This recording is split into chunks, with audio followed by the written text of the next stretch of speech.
As-tu entendu parler de l'accord de Pâques, un document sorti assez récemment où le gouvernement Arizona s'est enfin mis d'accord sur toute une série de mesures. C'est assez grandiose, il y a beaucoup de choses, de décisions qui étaient prises par le gouvernement belge ici pour fin 2025 et 2026, voire plus. Budget, fiscalité, investissement, chômage, pension, tout y passe, même la défense aussi. Il y a plein de choses que je vais te raconter ici de manière assez vulgarisée et schématique, n'est-ce pas? C'est mes petites recherches que j'ai faites, je résume tout ça dans une vidéo, ça reste du divertissement. Si tu es intéressé par un sujet, va faire derrière tes propres recherches parce que moi, je te présente ça comme je l'ai compris. Attention aussi qu'un accord, ça se modifie, ça doit se voter, ça peut même être abandonné, enfin ça j'y crois moyen. Et donc ça doit encore, il y a des petites zones d'ombre, c'est pas encore complètement finalisé, donc il faut prendre tout ça avec des pincettes et faites vos propres recherches, je l'ai dit. J'ai 4 points à te présenter. Le premier, c'est le chômage. En Belgique, on avait un système assez exceptionnel qui permettait d'avoir du chômage sans date de fin. On parlait un peu du chômage à vie. Le gouvernement veut mettre fin à cela et dès 2026, limiter à 2 ans de chômage. Mais attention, ça ne veut pas dire que ces personnes-là retrouveront toutes immédiatement un boulot. Donc un nouveau problème apparaît et il y a plus de 100 000 personnes qui pourraient se détourner vers le CPAS. Mais ces CPAS, eux, ne sont pas forcément armés pour faire face à un tel raz-de-marée. Cette décision risque aussi de raviver un peu les tensions entre le nord et le sud du pays, vu les différences assez flagrantes sur le marché de l'emploi. Deuxième grand axe de négociation dans cet accord, ce sont les pensions. Des efforts sont faits du côté des pensions pour rendre ce système un peu plus viable financièrement et économiquement. Parce que tu le sais, les gens vivent de plus en plus longtemps, en tout cas en moyenne. La question, c'est au niveau de la santé. Est-ce que tu es toujours en forme? Oui, tu survis entre guillemets plus longtemps, mais comment tu te sens aussi à 80, 90 ans?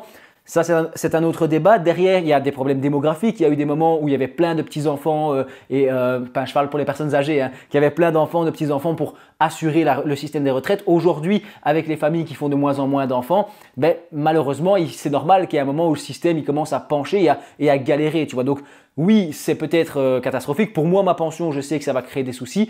Et d'un autre côté, voilà, moi, je connais l'économie, j'étudie l'économie. Je sais qu'il y a un moment, il faut modifier les choses. C'est pour ça aussi que je fais une chaîne sur l'investissement en bourse, si jamais ça t'intéresse, puisque pour moi, il faut vraiment prendre un petit peu son futur en main et assurer son avenir financier en main. La pension, on peut compter dessus, espérer en avoir une, mais comment ça va se passer dans 30 ans, franchement, on ne saurait pas le dire. On saurait pas le dire, donc il y a tellement d'incertitudes que je trouve que l'investissement, la bourse, l'immobilier, tout ça, c'est une éducation financière qu'il faut avoir, il faut essayer de se former. Mais bref, je divague. Au niveau des pensions, on nous parle d'un bonus-malus en fonction de l'âge de départ à la retraite, ainsi qu'une indexation limitée pour les pensions les plus élevées. Ça veut dire quoi ça? Les profs, etc. qui gagnent des belles pensions, ils auraient une moins bonne indexation pour suivre l'inflation. Et donc, si tu vis longtemps, sur 10 ans, sur 20 ans, comme tu es moins indexé, du coup, ta pension, elle grandit moins après. Ça, voilà, on restera, je pense, dans une bonne pension. Je parle des profs, mais il y a plein de métiers concernés qui ont des bonnes pensions, qui, du coup, sur les pensions plus élevées, pourraient moins vite suivre l'inflation. Je ne sais pas si c'est clair, ce serait moins indexé. Et enfin, troisième point concernant les pensions, on nous parle de davantage de fiscalité sur les pensions complémentaires. Je l'ai dit, rien n'est finalisé, il reste aussi un dossier assez sensible à propos des périodes assimilées, c'est-à-dire des périodes où on ne travaille pas, mais elles sont prises en compte pour la pension. Le gouvernement n'a manifestement pas encore trouvé de solution à ce niveau-là. On dit que certaines seraient conservées, comme les congés de maternité ou de maladie, ce qui me paraît logique. Comme mon épouse était enceinte, franchement, ça ne serait pas juste de lui enlever ces mois-là non travaillés de congé de maternité dans son calcul de pension. Après, qui suis-je pour donner mon avis, Par contre, il y a d'autres périodes comme ça qui seraient plus prises en compte, comme les prépensions. Ça encore, à la limite, ça me paraît un peu plus logique. Et le système aussi du chômage longue durée, qui lui aussi serait enlevé du calcul de la pension. Troisième élément, c'est celui qui moi m'intéressait le plus, c'est la réforme fiscale. Plus de 200 mesures fiscales vont être mises en place normalement, encore une fois, puisque c'est dans l'accord, ça doit être voté. Et parmi ces mesures, on n'a rien vu concernant la taxe sur la plus-value en bourse. Le truc qui moi m'intéressait le plus, peut-être tant mieux, j'en sais rien, ils sont en train ici d'apparemment repousser ça d'ici juillet.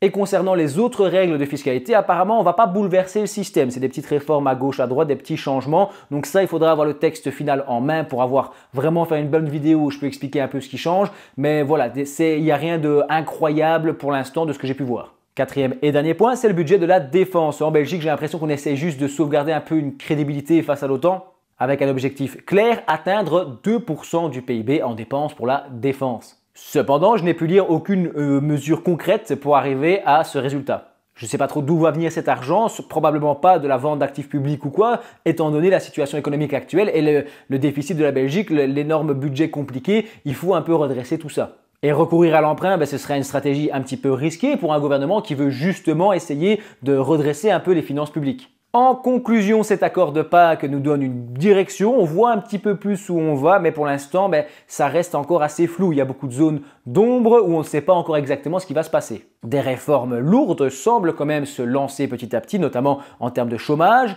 et de taxes sur la plus-value, même si ici on n'en a pas beaucoup parlé.